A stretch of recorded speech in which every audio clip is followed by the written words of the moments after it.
Hello mga kakusina! Ako po ulit si Ate Angel ng Kusina ni Angel, and for today's video, tuturuan ko po ulit kayo ng another dessert recipe na gagamit po tayo ng kamote. So ito po ay 3 piraso ng maliliit na kamote. Ayan, tapos siya po ay yung kulay dilaw na kamote, pero pwede kayong gumamit ng kulay orange. And then, lalagyan lang po natin ito ng tubig.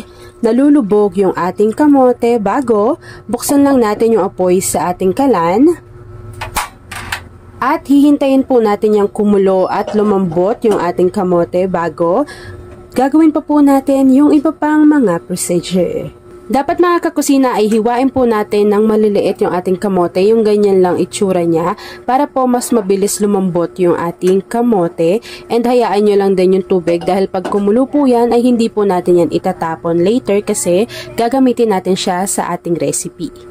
Habang hinihintay po natin na kumulo at lumambot yung ating kamote sa ating kasirola, please don't forget to like and follow yung ating Facebook page, Kusina ni Angel. Kung meron din po kayong Instagram, paki-follow na rin ako doon, Kusina ni Angel. At kung gusto ninyong matuto pa ng iba pang mga recipes o kaya naman gusto niyo rin mag-share ng mga niluluto ninyo everyday, pwede po kayong sumali sa ating Facebook group.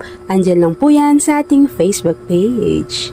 And yes mga kakusina, sino po pala sa inyo ang kamote lover? Say hi Angel sa ating comment box section. Plus ilagay nyo na rin po kung saan kayo nanonood.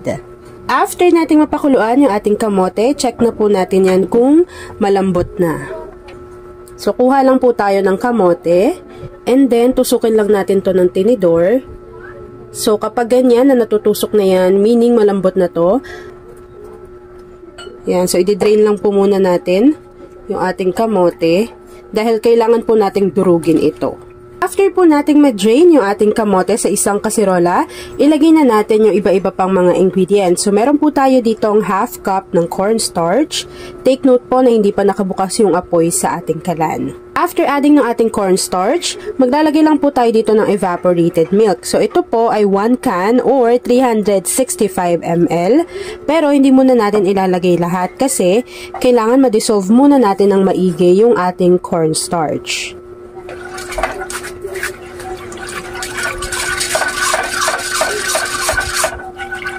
Kapag unti-unti na natutunaw na yung ating cornstarch, ilagay na po natin yung natitira pang evaporated milk. After mixing, ito naman po yung pinangpakulo natin kanina ng kamote. Ilagay lang po natin to lahat. So in total, naglagay po tayo dyan ng water na 3 cups. And then, susundan lang po natin ito ng 1 can or 390 grams ng condensed milk. After adding ng condensed milk, maglagay lang ng konting vanilla essence. After mixing and sure na tayo na tunaw na po yung ating cornstarch, pwede na po nating buksan yung apoy sa ating kalan. Ayan, so ito po ay medium to low heat lamang and continuous po natin tong hahaluin para po maiwasan na masunog or magdikit lang yung cornstarch doon sa bottom ng ating pan. Kapag medyo uminit na po yung ating mixture, ilalagay lang natin yung dinurog natin kanina na kamote. So, ilagay lang po natin to dito. Kayo dyang mag-add at least 2 tablespoon ng butter or margarine. At ayan na nga mga kakusina, kapag nakuha na po natin yung ganitong consistency, pwede na po natin i-off yung apoy sa ating kalan at iset aside na natin ito dahil mag-a-assemble na po muna tayo ng ating recipe. Para sa pag-assemble ng ating recipe, bukod sa niluto natin na cream mixture, gagamit po tayo dito ng Laura's Brewers Lady Finger Biscuit. So ito po ay meron 350 grams, pero hindi ko pa sure kung magagamit natin lahat yung laman nito. So ito po ay mabilis lang mahanap sa mga leading supermarkets. And kung gusto nyo namang bumili online, pwede nyo po silang i-message sa kanilang Facebook page. Yan, so ilalagay ko yan sa ating comment box section. Sino rin po sa inyo ang nakatikim na ng products ni Laura's? Say hi sa ating comment box section. Ayan, so ito po yung gagamitin natin sa ating recipe. So una, mag-layer muna tayo dito sa ating lagayan. Hindi na natin yung babasain dahil yung ating cream ay mainit pa naman. So maglagay lang po kayo dyan. Depende sa inyong lagayan yung dami ng magagamit natin na Laura's Brewers. After adding ng ating lauras na bruwas, maglalagay lang po tayo dito ng niluto natin kanina na kamote mixture. So, ilagay lang natin dito, patungan lang natin yung ating lauras bruwas.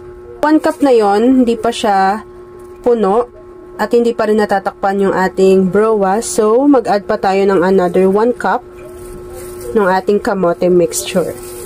Maglalagay ulit tayo ng ating bruwas. Sarap na ito, pati sa kape, ganyan. Yan, so lagyan lang natin to. Patong lang natin dyan. Para meron ding kakaibang texture yung mismong dessert na ginagawa natin. And then, after maglagay ng pangalawang layer ng ating lauras bruwas, maglalagay ulit tayo ng ating kamote cream or kamote mixture.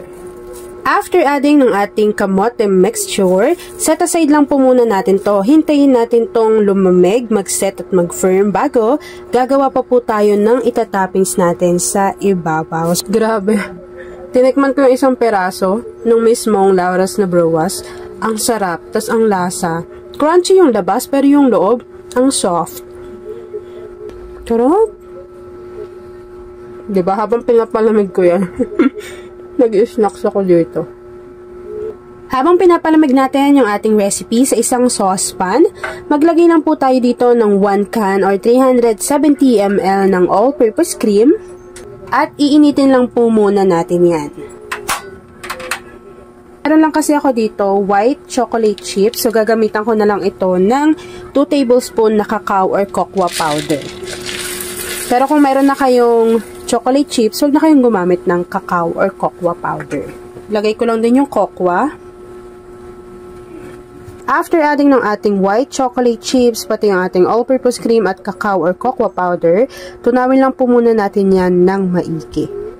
Niluluto ko lang po ito sa pinakamahinang apoy para maiwasan na masunog yung ating mga ingredients. Kapag natunaw na po ng maigi yung ating white chocolate chips pati yung ating cocoa, kapag naluto na po iyan, pwede na po natin tong iset aside, palamigin lang ng bahagya bago isasalin po natin to doon sa ibabaw ng ating inassemble na recipe kanina.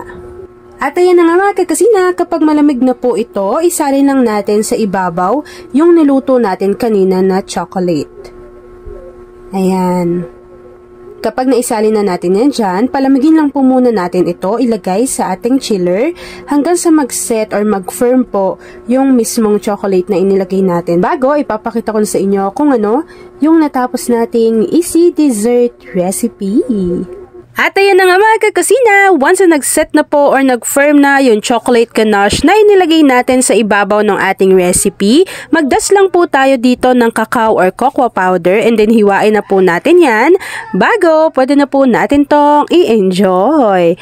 At ayan na mga kakasina, tapos na naman po ang ating easy na chocolate kamote pudding. Kung nagustuhan mo yung ating video, please like and share this video. Yun lang mga kakasina. Thanks for watching and enjoy this video.